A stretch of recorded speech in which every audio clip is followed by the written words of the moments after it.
Solving the CBSE NET June 2015 paper for Geography Paper 2. We'll cover this paper into two sets. So we'll be covering the first set of 25 questions in this class.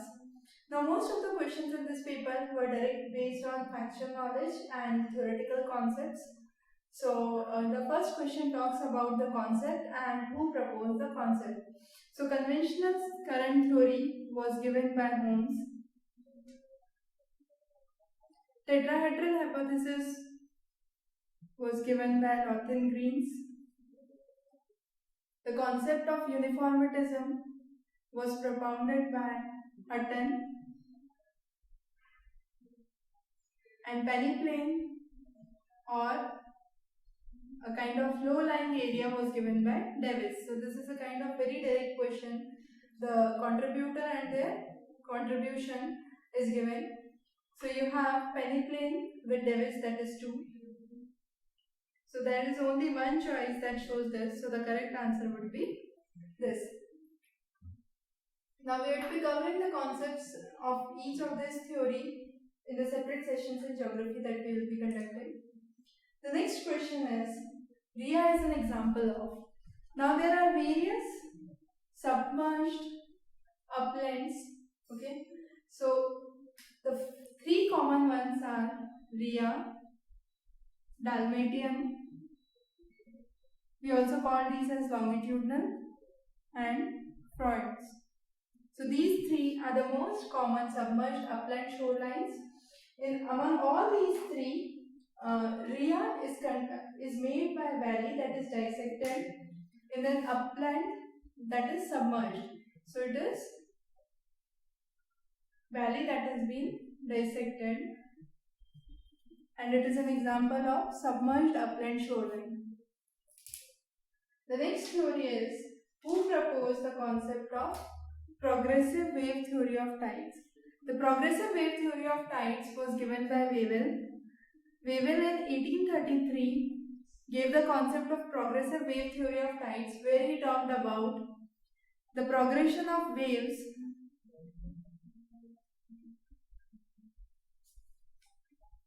with respect to time. The next is, who wrote the book Illustrations of Huttonius Theory of Earth? So Hutton's theory was later on illustrated by John Playfair, and he in this book tried to simplify it based on the available rock strata and kind of gave lucid examples to help understand Hutton's theory. So the correct answer here is John Playfair. So these were again kind of direct questions that were asked, or very factual questions. The next set of questions include, who postulated the concept of base level? Now base level theory was given by Powell. So Powell gave the concept of base level, and it is the level below which the streams cannot cut off. So it's the lowest level, or I should say the level below which the streams cannot cut off. The next is, according to the single cell circulation model proposed by Hadley, the most important factor causing global atmospheric circulation is. Now Hadley, what he did was, he talked about circulation, and he said the equator is the region that receives maximum sunlight. So maximum sunlight is received by equator.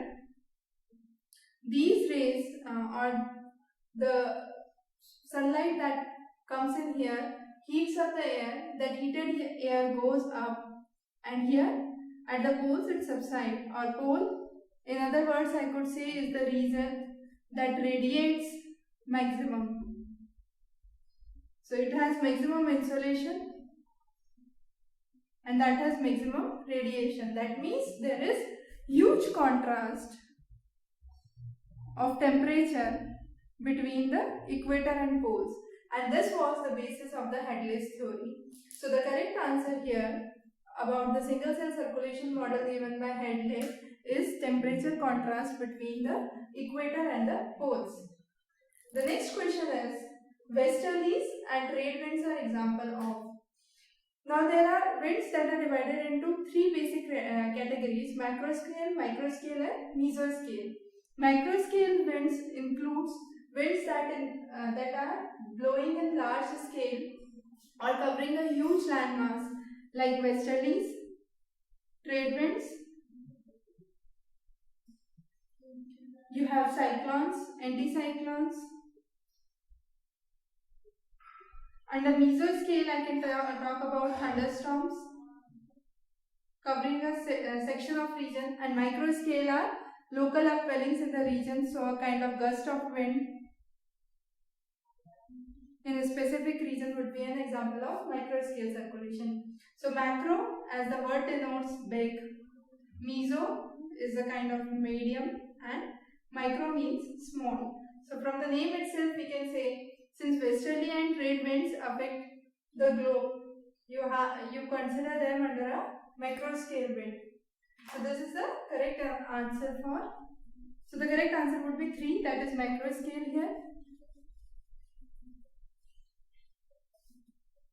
The next question: when water evaporates, the energy that was used to evaporate the water. Now, a very simple definition of energy, you can say, energy can neither be created nor be destroyed. As a result, the following choices would be incorrect. Okay. Now, when the water evaporates, the energy that is used to evaporate the water is stored as latent heat. Latent heat means hidden heat that is stored in the evaporated water molecules. So the correct answer here is 3. That is, when the water evaporates, the energy that was used to evaporate the water is stored as latent heat. The next question is, meteorologists group tropical cyclones into 3 major categories. Now, classification of tropical cyclones into 3 major categories includes tropical depressions, tropical storms, and intense or severe storms. Now, as we can see, depression is mild, storm is severe, and intense is very severe. So that means these 3 are divided based on the intensity. And when I say these 3 are divided based on the intensity, that means the only and the sole factor affected the cyclonic disturbances here would be wind velocity. So the correct answer would be D, that is wind velocity.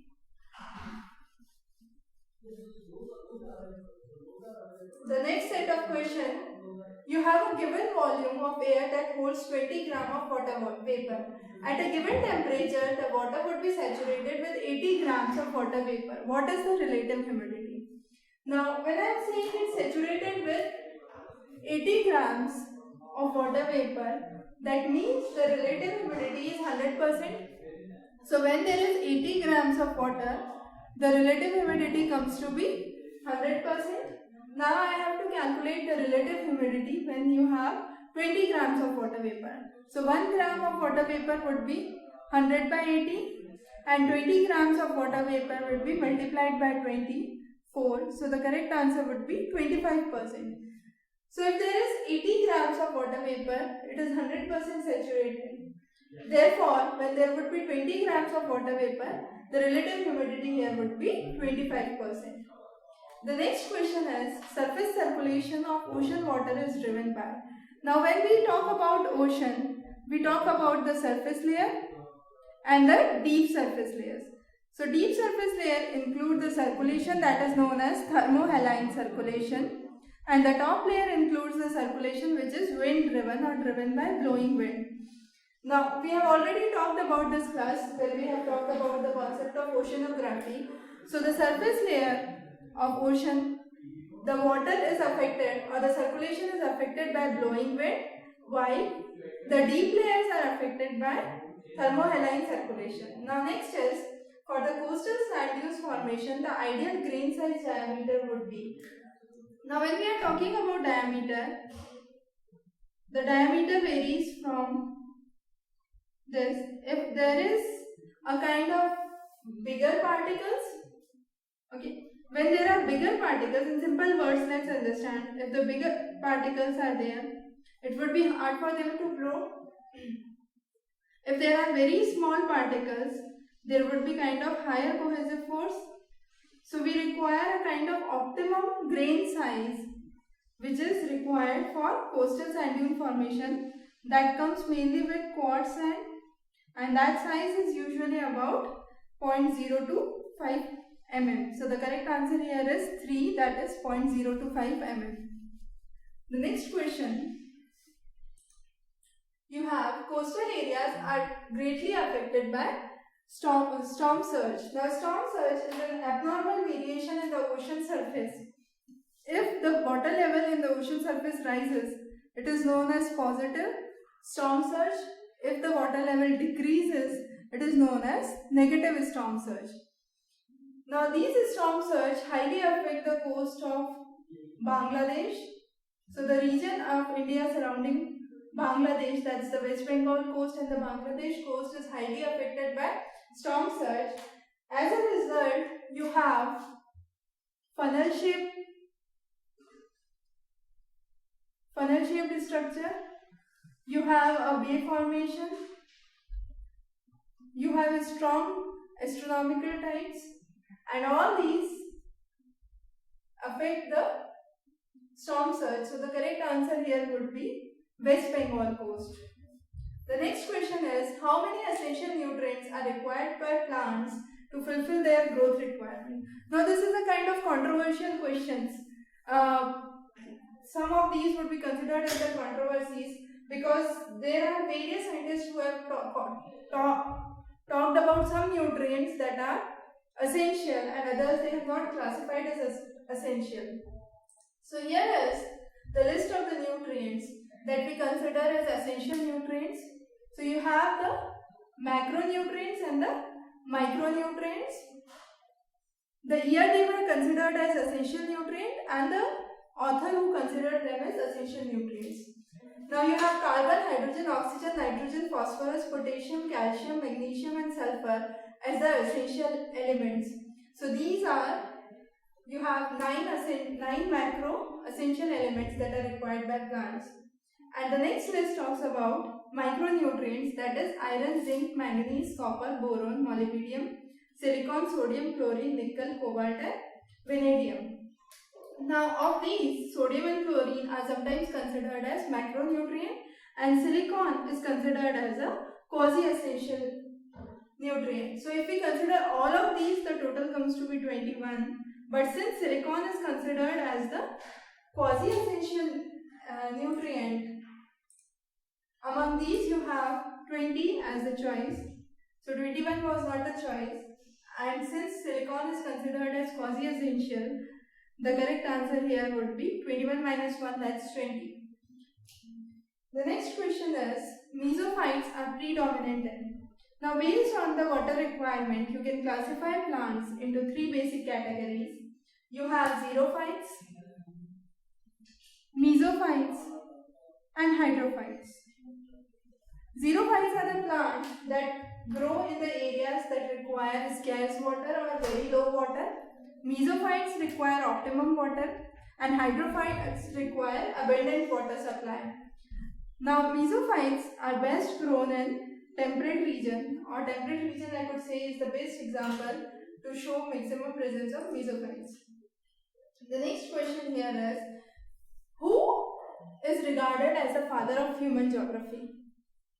Now there are a lot of controversies again in this question. Some of the people consider Humboldt and Ritter as the founding fathers of human geography, but the real father of human geography to be considered is Drexel, who under his book Anthropogeography explained man-earth relationship.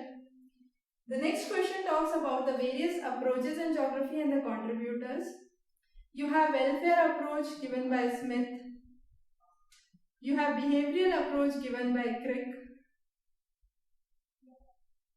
You have neo-determinism concept propounded by Taylor. And modern humanism given by Olson. Along with Olson, N.A. Buttimer are another people who are considered as major contributors of this approach. The next question, who is the pioneer of commercial geography? Among these, Chisholm is considered as a pioneer of human geography. His work in commercial geography, he is considered as a pioneer of commercial geography, and his work of commercial geography was revised by Kenneth Stan, and he has done a lot of research on commercial geography. The next question is, who among the following propagated the principle of unity in diversity? Unity in diversity was propagated by Carl Ritter, who considered both biotic and abiotic elements and talked about a common unity of all elements here. The next is, to which school of geography did E.C. Semple belong? Semple was one of the propagators of theories of influences on environmental geography, okay, and his main work was in America. She was an American geographer, belonged to the American School of Geography, did a lot of research in the field of human geography. Next is, now these three questions are based on census data for 2011. The first question talks about which of the following states record lowest decadal growth of population according to 2011 census. Now we can just have a look at this map and we can see among all these countries only Nagaland has a negative growth, decadal growth of minus 0.5%. The remaining all cities, as you can see, these darker shades have higher growth percentage as compared to the shades here. So lighter shades having the highest growth rate as compared to the darker shades. So you have only Nagaland among these as the region which has a negative growth rate. The other choices that were given were Andhra Pradesh. So you have a growth rate of 17.1 here. The next question again talks about 2011 census, which state recorded the highest child sex ratio for the age group 0 to 6 years. That means highest number of females born, highest number of females in the age group of 0 to 6 years. Now again I have a table which shows the top 5 states with sex ratio and the bottom 5 states. So the highest is Mizoram at 971, Meghalaya at 970. Then you have Andaman Nicobar, Pondicherry and Chhattisgarh. The next is, the lowest 5 states include Haryana, Punjab, Jammu Kashmir, Delhi and Chandigarh. So these are mainly the northern states of India, and these includes the northeast states and the United Territories, except Chhattisgarh. So the correct answer for this question here would be Mizoram. So the highest sex ratio is present in the state of Mizoram at 971. The next question is, out of the total population of 1 to 1 crore, what is the level of urbanization? Now this data of out of the total population of 1 to 1 crore is a kind of redundant data that we do not require to solve this question. The only fact that is being asked is what is the level of urbanization in 2011 census. The correct answer here is 31.16. This level was previously at 27.81 as per the 2001 census, and this has increased to 31.16 in 2011 census. So all these three questions were directly based from census, kind of very direct questions which do not require much of the conceptual understanding. The next question here is, this is a kind of important question because it has its roots in the history. Which of the following cities is considered to have set up the first city improvement trust? Now, if we look about the data, you have Lucknow City Trust established in 1999. City Trust for Calcutta and Hyderabad established in 1912, and in Bombay in 1989. In Bombay, it is considered as historical because it was only after the epidemic of plague that this city improvement trust was set up, and this epidemic spread in 1896. After that, Bombay had the first city improvement trust. So the correct answer here is Bombay. The next question is, Horwood and Boyes described which term epigrammatically as devoted to people, paperwork and parcels.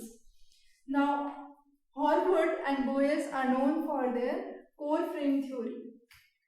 So we have already talked about various theories on urbanization. One of those theories is considered as core frame theory. Under this theory, Horwood and Boyes explained that the CBD is the core, and this core mainly deals with retail space and offices. There are a lot of retail spaces and offices in this region, or the CBD region, and these are devoted to huge population. You have lot of paperwork because of the offices that is going in, and lot of parcels because of the retail market that is coming in. So he technically called this core as people, paperwork and parcels, a kind of 3 P's that he used to mention. And surrounding this core, you had frames, and these frames dealt with business, residential setup and commercial establishments. And that was the base of the core frame theory. So the correct answer, which term is described as devoted to people, paperwork and parcel, the correct answer here would be core. With this we covered the set of first 25 questions. We would be covering the next set of questions for paper 2 in the subsequent class. You can subscribe to Exam